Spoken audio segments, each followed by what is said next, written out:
Salam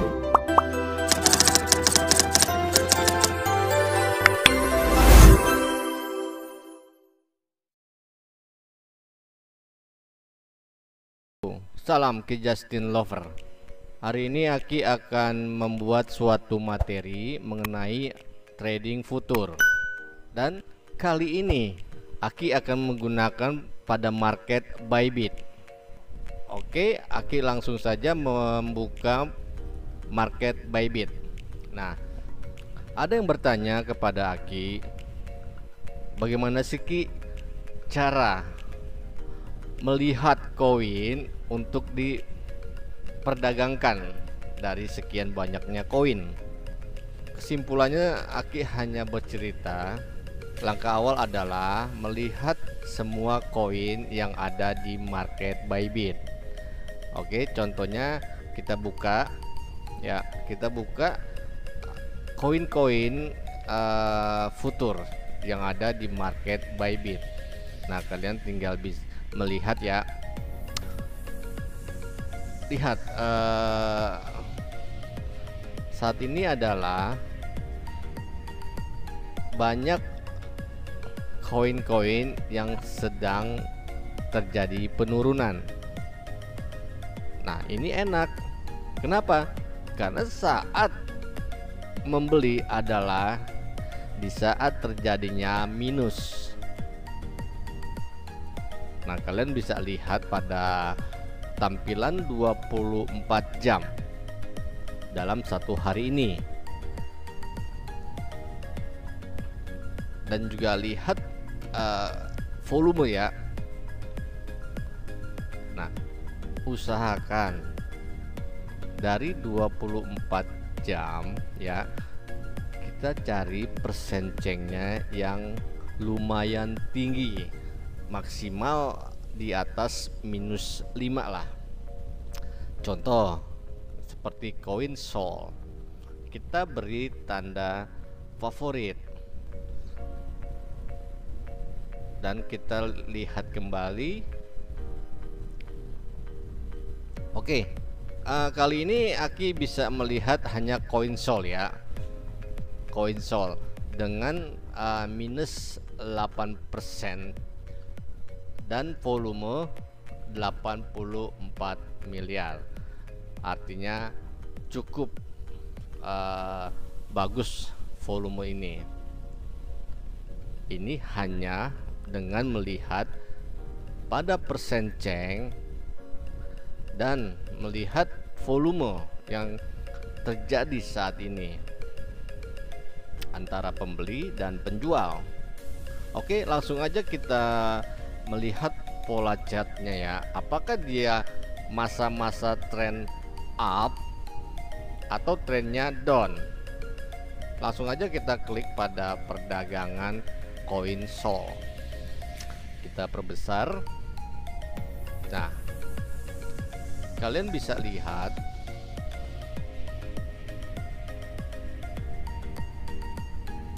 pada tampilan 4 jam. Apa yang dimaksud dengan trend up? Jadi Aki bisa menerangkan adalah kenaikan, trennya sedang naik.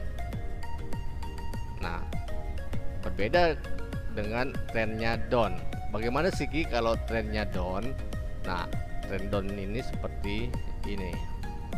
Nah, jadi di saat ini yang kita analisa adalah masanya ini sedang trend up. Trend up ya. Jadi kita bisa melihat saat ini Sol sedang alami koreksi ya, sedang alami penurunan. Jadi kita buatlah mayor support trendline-nya ya, sampai di mana dia terjadi koreksi. Begitupun juga kita juga harus melihat MACD-nya. Pada sisi histogram terjadi penurunan ya. Artinya kenapa? Saat ini adalah aksi lebih dominan untuk sell ya, atau dominan pada saat ini terjadi jual. Kenapa bisa dibilang terjadi aksi jual? Nah, ini yang bisa kita terangkan. Pada pagar histogram ini kalian bisa memberi acuan buat garis trendline-nya 50%. Jadi ketika jatuh di bawah 50% garis trendline-nya ini adalah aksi jual ya. Aksi jual. Saat ini kita bisa melihat pagar terakhir sebelum pagar saat ini adalah tetap alami penurunan, kecuali setelah pagar sebelumnya dia lebih mengurangi, tidak melebihi pagar ini, maka dia sudah bisa dikatakan aksi buy mulai ada ya, mulai ada. Tetapi saat ini lebih dominan aksi jual. Nah, kita bisa memberikan sedikit acuan untuk membatasi pada MACD dengan membuat garis trend up-nya. Nah, hal ini bertujuan adalah kita mendapati pandangan bila dia alami penurunan dan menyentuh garis major support, apakah dia bisa mantul atau tetap tembus. Nah, inilah gunanya kita membuat batas dukungan pada garis trendline untuk dijadikan apakah ini boncet atau malah lebih jatuh. Nah, MACD ini adalah sangat penting ya untuk kita melihat gerakan nanti pola chart. Nah, ketika kita melihat pada pola chart pada time frame 4 jam, kita coba lihat pada time frame lebih tinggi ya, 1 hari. Nah, kalian bisa lihat pagar histogramnya juga makin menurun ya, bukan makin menaik. Artinya kenapa? Dia memang sedang alami penurunan. Sampai di mana sih Ki batas penurunannya? Nah, inilah yang Aki sebut. Kita harus membuat batasan garis trendline untuk menjadikan major support. Ya, untuk menjadikan major support. Oke, kita lanjut langsung balik lagi ke time frame 4 jam. Nah, kita harus mewanti-wanti ya, bila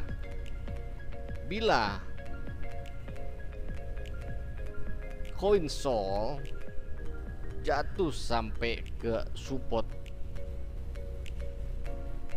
main supportnya dia ini sudah sangat buruk.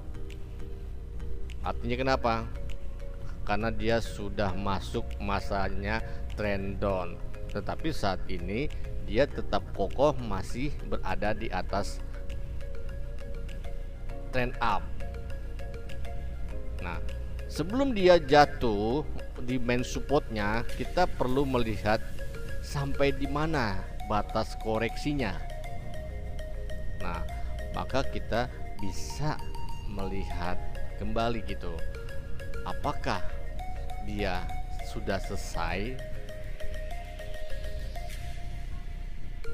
atau tetap alami penurunan kembali. Nah, kita beri lagi angka dukungan seperti kita membuat garis support ya. Aki ambil dari yang paling jauh. Gunanya kenapa? Agar kita mengetahui sampai di mana letak jatuhnya dia. Oke. Kedua, Aki memberikan kembali support ya untuk melihat gerakan sampai di mana. Nah, Aki memberikan pada candle setelah candle support yang terakhir ini. Nah, Aki buat di sini. Oke. Jadi 1, 2, Aki sudah memberikan batas. Kalau memang dia harus jatuh, kita perhatikan di support yang pertama ini. Kalau dia tidak jatuh, maka inilah adalah titik boncetnya. Tetapi kalau dia jatuh, kita perlu melihat support keduanya. Nah, saat ini adalah sudah terjadi pertumbuhan candle up ya, dengan 2 candle sudah tumbuh. Artinya kenapa? Kita sudah bisa mengira ini lumayan sudah ada kenaikan. Tetapi yang perlu kalian waspadai adalah ketika dia sudah menyentuh support pertama. Artinya kenapa? Kita juga harus menjauhkan liquid ya, liquid kita bila kita bermain pada futur. Kita beri 2 support, antara support pertama di 71 dan support kedua di 69 ya. Nah, kalau dia tetap berada di atas kedua support ini, bagaimana Ki? Apakah ini benar-benar dikatakan mulai trend up? Nah, inilah batasan support. Selama Sol tidak menyentuh kedua support ini, maka Sol aman ya, kecuali kalau Sol sudah mulai menyentuh support pertama. Apakah dia di sini bisa rebound atau tetap meneruskan penurunan kembali di support kedua? Jadi itulah yang selalu Haki terapkan. Hal utama untuk mencari koin untuk perdagangan futur dan melihat trennya dia ya, kita harus meyakinkan ini masih trend up. Futur naik turun itu sudah biasa, tetapi penurunan itu yang harus kita ketahui sampai batas mana. Selama penurunan itu tidak menembus ya mayor support, trend line-nya up-nya dia tetap akan terus naik ya, akan tetap naik. Terpenting adalah ketika kalian memainkan suatu koin Sol dengan posisi long, kalian perlu menjauhkan liquid kalian di kisaran 52 ya, di kisaran 52. Ini artinya kenapa kita harus mendahulukan pertahanan. Jadi ketika koin berlawanan, efek dari BTC terkoreksi, kita aman. Artinya kenapa? Kita masih mempunyai 2 support dukungan dan kita bisa melihat main supportnya dia. Nah, inilah yang harus diperhatikan untuk bermain futur. Mencari main support ya, itu sangat penting untuk menjauhkan liquid. Jadi ketika kita entry, kita harus bisa men-setting liquid harus di bawah 52.800 untuk koin Sol ya. Nah, dengan perhitungan kita mencari angka area buy di antara kedua support, dan saat ini sudah terjadi pertumbuhan 2 candle ya, pertumbuhan 2 candle. Artinya kenapa? Ini sudah membuka posisi up kembali ya, sudah membuka posisi up kembali. Tinggal kita mencari ya, mencari area sell. Kalau kita melihat dari dukungan ya, disinilah kita bisa mencari posisi sell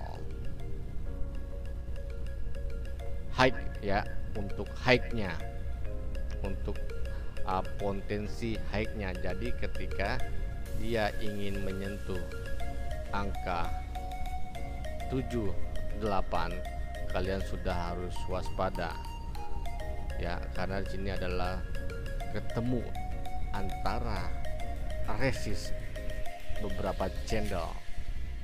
Oke, jadi itu aja yang bisa Aki gambarkan untuk memulai trading futur, mencari koin dengan minus persen ceng, maksimal di atas 5%, dan juga melihat volume ya.